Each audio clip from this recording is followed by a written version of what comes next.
The kids also, the other thing I was very impressed with was that because we didn't charge admission, and it is Christmas time, I said, do y'all want to make this a fundraiser? And they immediately said yes. And then they thought about what this play is about. And on their own, they came up with soliciting donations for the Children's Hospital of San Antonio. So you've probably seen a couple of little elves running around with stockings and elf hats. And one of them is my daughter, Ellie, who has been at every practice, whether she wanted to be there or not.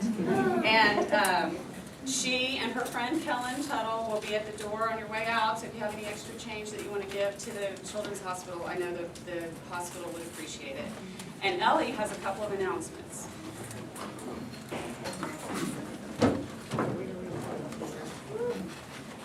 Good evening.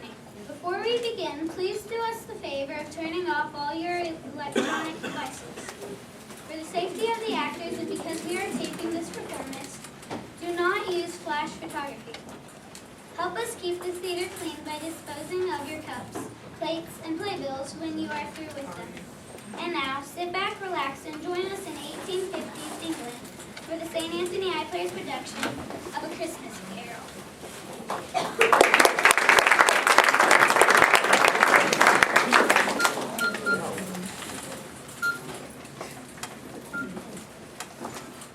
Jacob Marley was dead. 7 years dead on that Christmas Eve. Ebenezer Scrooge, his living partner, never painted out Marley's name on their sign. There it stood, years after, above the warehouse door, Scrooge and Marley, counting house. Scrooge was tight-fisted, a squeezing, grasping, covetous old sinner. Heat and cold had little effect on him. No wind that blew was bitterer than he. Nobody ever stopped him on the streets to say, "My dear Scrooge, how are you? When are you coming to see me?" But what did Scrooge care? It was the very thing he liked, to edge his way along the crowded paths of life, wanting all human sympathy, to keep his distance. Now, on the best of all the good days of the year, on Christmas Eve, Scrooge sat busy in his counting house. It was cold, bleak, biting weather.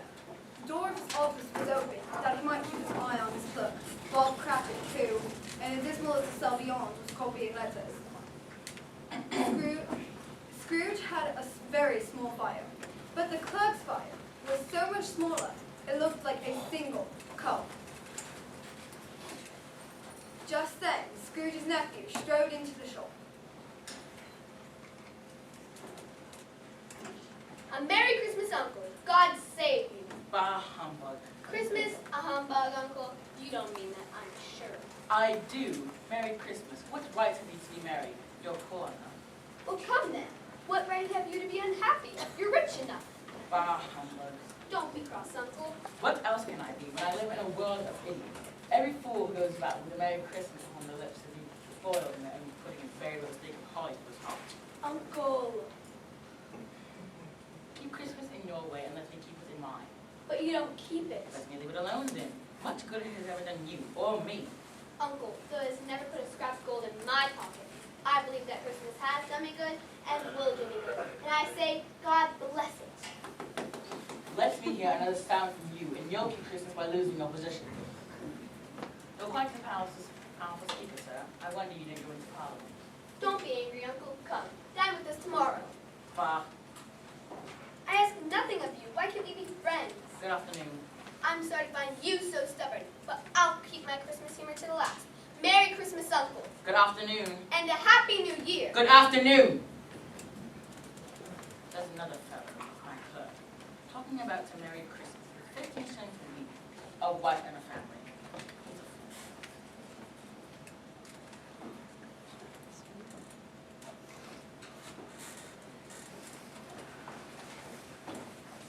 Scrooge and Marley's, I believe. How about the pleasure of addressing Mr. Scrooge or Mr. Marley? Mr. Marley has been gone, you said. He died for the new year this very night. Surely his generosity is well represented by his surviving partner. At this season of the year, Mr. Scrooge is especially desirable to make some provision for the poor and destitute. Many are want common necessities. Are there no prisons, no poorhouses? Of course, sir. I wish you'd say there were not. Oh, I was afraid something had occurred. They scarcely furnish Christian cheer.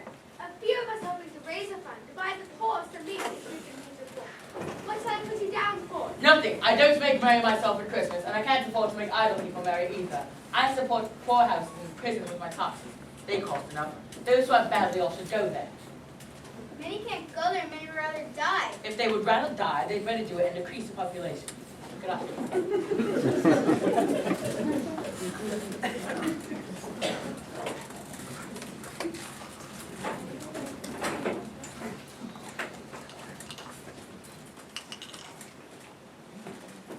The hour of closing the count house arrived.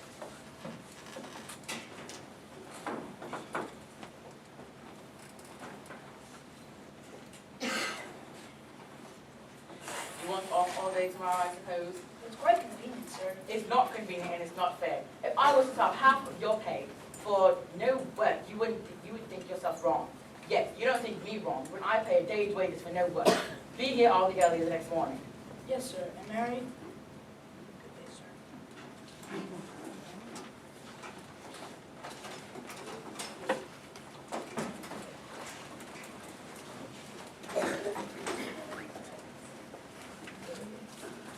Scrooge walked toward home with a growl. He lives in a gloomy suite of rooms, the more gloomy because nobody lives in them but Scrooge. Now, it is a fact that there was nothing unusual about the knocker on his door, except that it was very large. But Scrooge, having placed the key in the lock of his door, saw in the knocker, not a knocker, but Jacob Marley's face. He put his hand back trembling upon the key, turned it, and rushed in. He quickly walked downstairs to his bedchamber.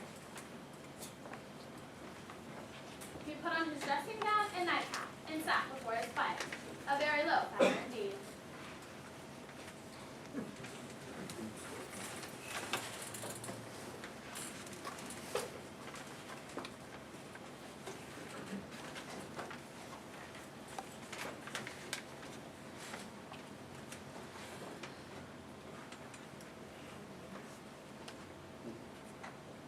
As he looked about, his glance happened to fall upon a bell, a disused bell that hung in the room.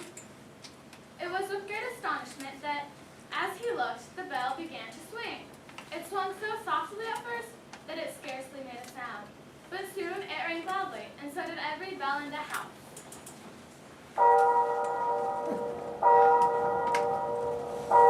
Then they stopped as one. The bells were succeeded by a clanking noise, deep down below, as if some person were dragging a heavy chain. With the clanking came a low, wailing moan.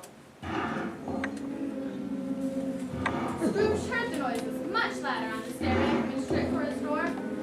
He put on his dressing gown and he...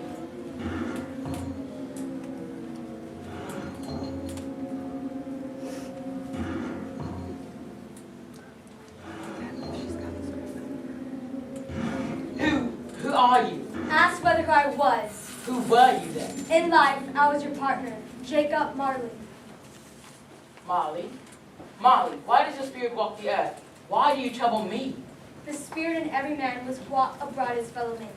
If that spirit does not go forth in life, it is condemned to do so after death, doomed to wander through the world and witness what it cannot share, what it might once have shared and turn to happiness. You are chained. Tell me why. I dragged a chain I forged in life, forged link by link and girded on my own free will. Or would you know the weight of the chain you bear? No. It was full as heavy as this 7 Christmas Eves ago. You have labored on it since. Molly, tell me more, but speak comfort to me, Jacob. I have none to give, but mark me, my spirit never moved beyond our counting house, our money-changing home. Now an eternity of weary journeys lie before me. But you're a good man of business, Jacob. Business? Mankind should have been my business, charity, mercy, the common welfare. At this time, I suffer most. Why did you walk through my life with my eyes turned down and never rising to that blessed Christmas star? Were there no poor homes to which life have conducted me? But Jacob, Hear me, Ebenezer Scrooge. I will. You yet have a chance of escaping my fate. You'll be haunted by 3 spirits. Spirits? Without their visits, you never shun the path I tread. Expect the first tomorrow when the bell tolls 1, the second at the next night at the same hour, the third upon the third night when the last stroke of 12 has ceased to vibrate. Look to see me no more, Ebenezer, but for your own sake, remember my visit. The apparition moved backward, and at every step he took, the window raised itself a little. When the specter reached it, it was wide open. At the raising of Marley's hand, Scrooge became aware of confused noises in the air, sounds of lamentation and regret, sorrowful wailings. Scrooge followed, trembling to the window, desperate in his curiosity. He looked out. The air was filled with phantoms, wandering in restless haste, moaning as they went. Each wore chains like Marley's ghost. Their misery was, clearly, that they wished to intercede for the good in human matters, but had lost the power forever.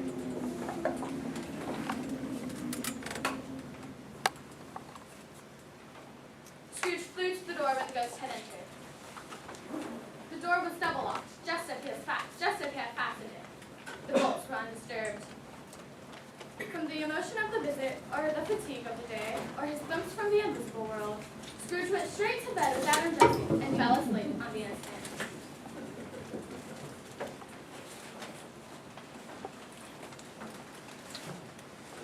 Scrooge awoke at the first stroke of the nearby church bell.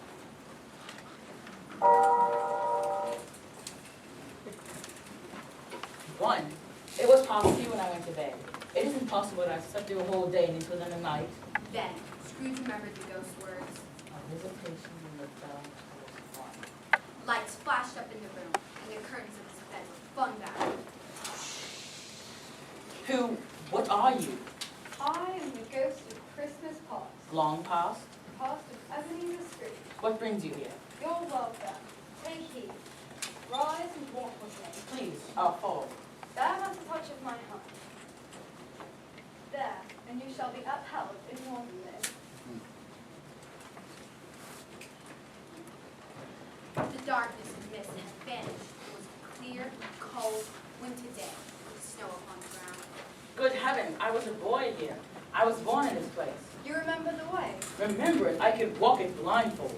Strange to have forgotten for so many years. Scrooge recognized every Christmas tree. At length, he came across a small boarding school. The school was not quite deserted.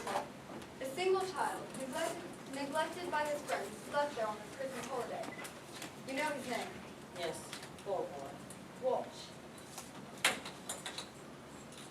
I have come to bring you home, dear brother, dear Ebenezer, to bring you home. Home, little fair?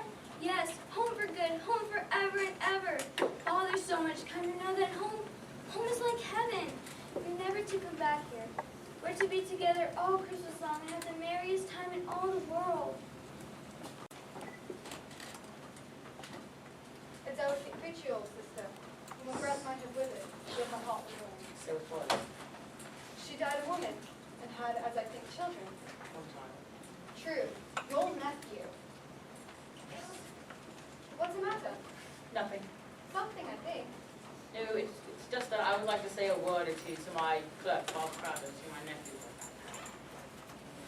My time for a short watch. Scrooge was now older. Scrooge saw himself again. He was now older. A man at the time of his life. His drawn face argued reflected his greed. Ebenezer? Ebenezer, do I matter so little to you? Ebenezer, has another love taken my place? What love? Gold. Here's the fairness of the world. There's nothing here punishes so severely as poverty, yet it condemns an honest profit. But that's all you care for. There isn't room for me. Come now, I haven't changed towards you, have I? Yes, you were another man once. I was a boy.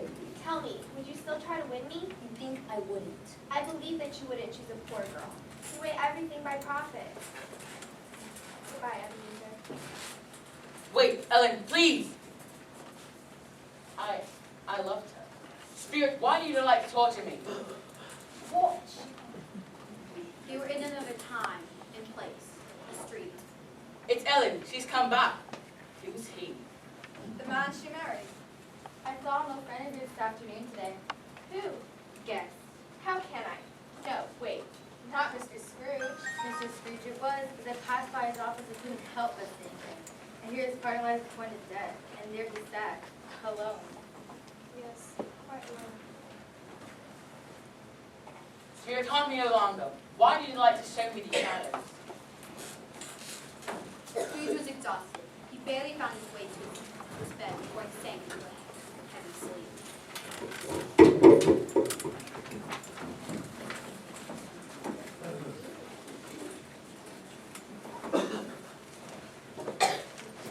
When Scrooge awakened, he knew the bell was again near to serve the morning. Now, being prepared for almost anything, he was hardly prepared for nothing. Yet, when the bell struck one, no shadow appeared. He was taken with a fit of trembling. At last, Scrooge began to think that his ghost might be in the adjoining room. Got up softly and shuffled his supper to the door.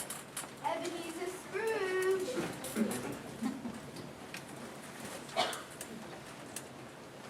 Come in! No, come in, come in. I am the ghost of Christmas present.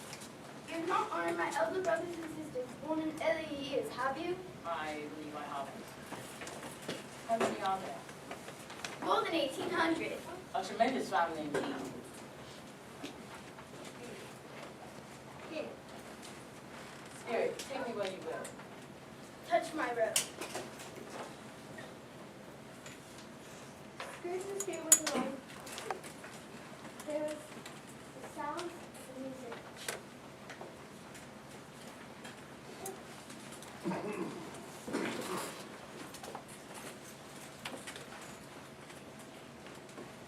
Perhaps it was because the spirit cap was showing off his power, or else it was his own kind of nature that all poor men went straight to Scrooge's presence, for there he was.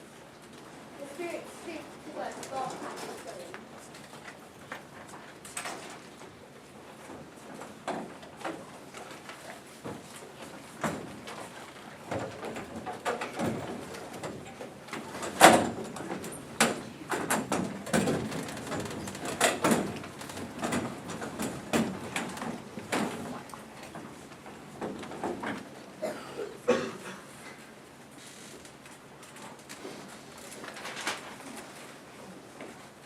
Outside the baker's, we smelled the goose. Our own goose.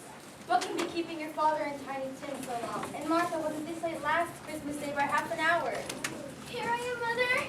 Martha! Martha, that's such a goose. Why, bless your heart, my dear, how late you are. But never mind, sit by the fire and warm yourself.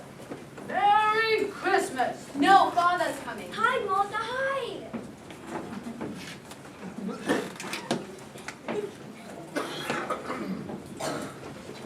Why, where's Martha? Not coming. Not coming on Christmas Day? Here I am, Papa. There's our girl. And how did Tim behave at church today? As good as gold. Sometimes he gets thoughtful sitting by himself so much. He said he thought it'd be nice for the people to know who made the lame beggars walk and the blind men see. But Tiny Tim is going strong. Just then, the children rushed back in. Such a fuss would fall, you might think, the goose, the rarest of all birds. There was never such a goose that got small little butts. Everyone had enough to eat. The small scratches in particular would keep the sage and onion to the eyebrow. At last, the dinner was done, and Bob served the hot punch.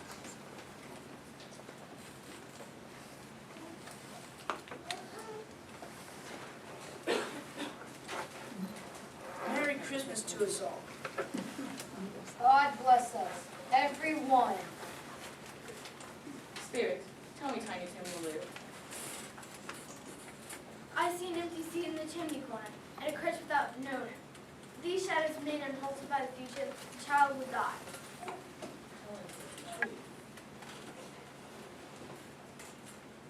Please, Spirit. Why spare him? Let him die and decrease the population.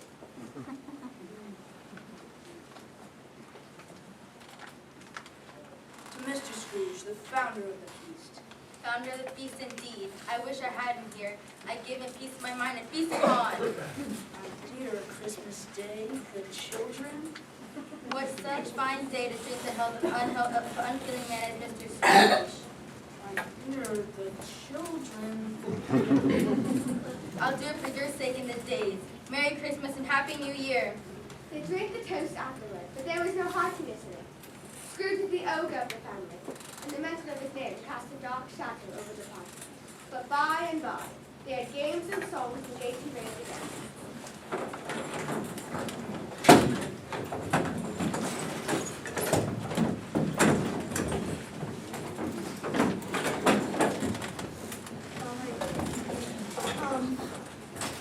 Scrooge and the spirit came along the street.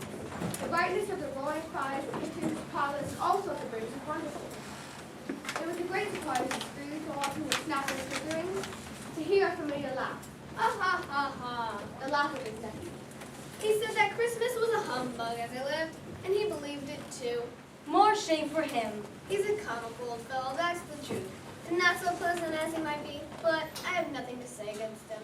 He is so rich. What of it? His wealth is of no use to him. It doesn't make himself or anybody else comfortable with it. For myself, I have no patience with him. Oh, I have. I'm sorry for him. Who suffers by his ill will? Himself, always. Here, he takes it into his head to dislike us, and he won't come to dine with us. What's the consequence? He loses some pleasant moments, which certainly wouldn't harm him. I mean, to give him the same chance every year, whether he likes it or not. He may humbug Christmas till he dies, but he can't help thinking better of it. If it only puts him in mind to give his clerk 50 pounds, that's something. But come, our party is on. The steam passed off on her breath, and Scrooge and the spirit were again upon their travels. Many homesick visitors were always with a happy end. They were beside sick beds, and they were cheerful by poverty and illness. In poor home, jail, hospital, and misery's every refuge, the spirit left his blessing and taught Scrooge his lesson. My time is near. Our spirit's lives so short. My life ends tonight at midnight. The chimes ring out, 11:03. We must see one thing more. Are they yours? They are mine. One is ignorant, the other hope. You have them both, but most of all, beware of that one, for on her brow I see that you do. Have they no resources, no refuge? Are there no prisons, no poorhouses?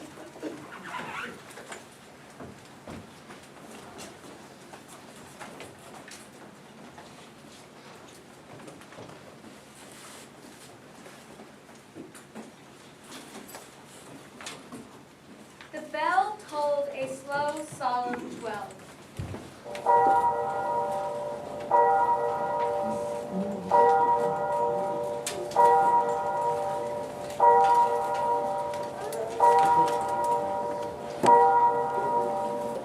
You are the ghost of Christmas yet to come. You will show me the shadows of the future. But,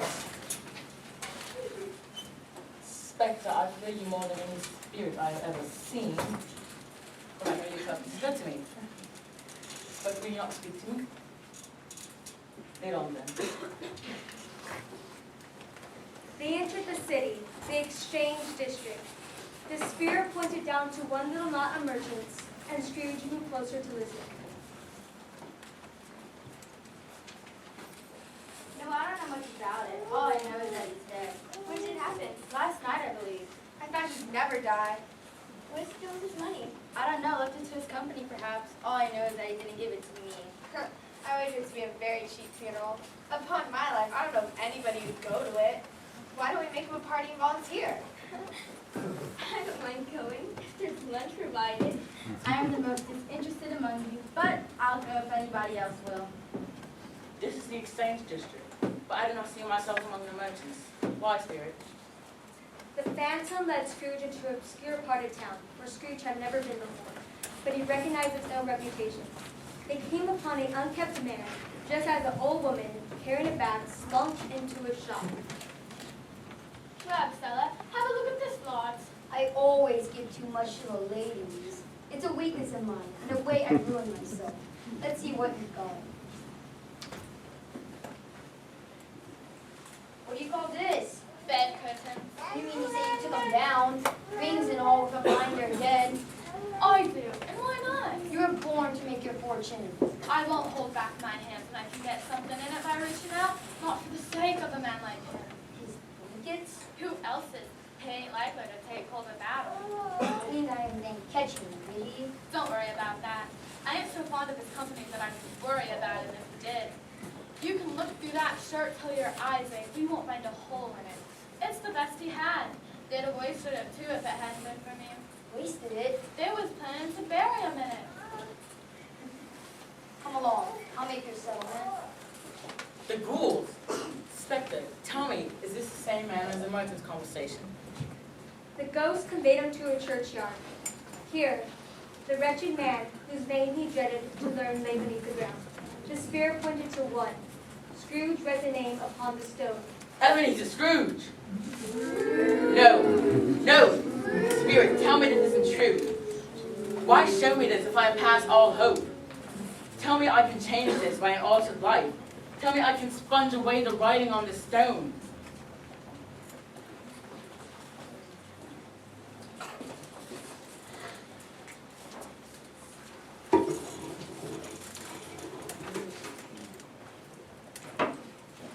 The bed was stung, the room was stung, and best and happiest fall, the time before was stung, to make amends in. I'll live in the past, the present, and the future. They're here. They're not torn down. Rings and all, they're here. I'm here. Oh, Jacob Marley, heaven and Christmas time be praised for this. Merry Christmas, everybody! Wait, I don't know what day it is. I'm quite a baby.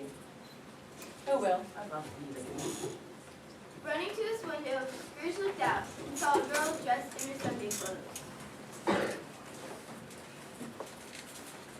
Excuse me, What's that? what day is it? Today was Christmas Day. I haven't missed it. The spirits have done it all in one night. Of course, they can do anything really right. Do you know the butcher's shop around the corner?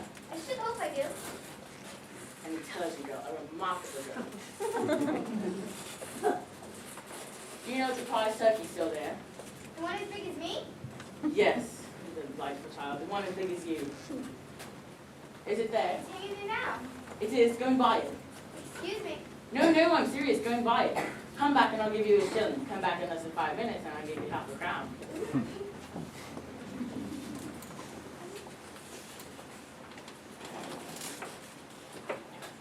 The girl, the butcher, and the turkey were back in something less than 5 minutes. Were paid and paid for, and were sent off to Bob Cratchit in a cab hired by Mr. Scrooge. I'll send it to Bob Cratchit. He'll never know who sent it. It's twice the size of Tiny Tim.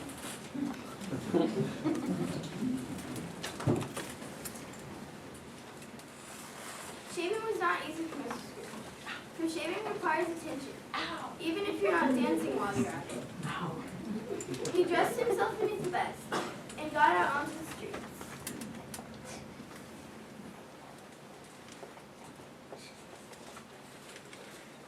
The people were by this time pouring forward, and Scrooge, with his hands behind him, greeted everyone with a delightful smile and a Merry Christmas. At length, he met one of the charity ladies who had visited his counting house the day before. Hello, madam. How do you do? I hope you succeeded in your collecting money yesterday. Merry Christmas to you. Mr. Scrooge, I beg your pardon for my behavior at the counting house yesterday. Would you be so kind to put me down for Lord bless you. Do you wish to go that much, sir? not a penny less than a mini back payment included in it too? God bless you, Mr. Scrooge. And Merry Christmas. In the afternoon, Mr. Scrooge headed towards his nephew's house. He approached the door dozens of times before he had the courage to go up and knock, but he made a dash and did it. Yes? Uncle Scrooge! I'll handle goodness if you let me in. Let him in! It's a wonder he didn't take his arm off. Mr. Scrooge felt at home in 5 minutes. It was a wonderful party with wonderful games and wonderful happiness. And Mr. Scrooge was the happiest of all. Mr. Scrooge was early at the office the next morning, if only he could be the first, and catch Bob Cratchit coming in late. The clock struck 9. No Bob. Quarter past. No Bob. Bob was a full 18 minutes behind his time when he crept in, his hat already off, and started away with his pen, as if trying to overtake the 9 o'clock.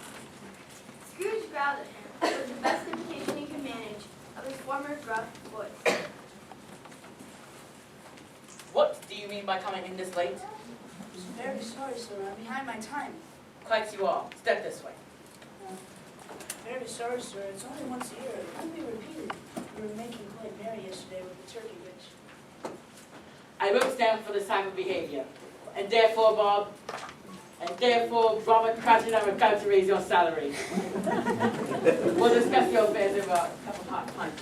I'll help you with your struggling family, get the best surgeons for Tiny Tim. Scrooge was better than his word. He did it all and more. And to Tiny Tim, he did not die. He was a second father. He Merry became as good a friend, as good a master, and as good a man as any good old city knew in the world. Merry Christmas, Bob, and Merry Christmas, And it was always said of him that he knew how to keep Christmas well.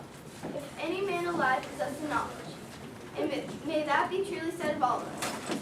And so, as Tiny Tim observed, God bless us. Everyone! Merry Christmas!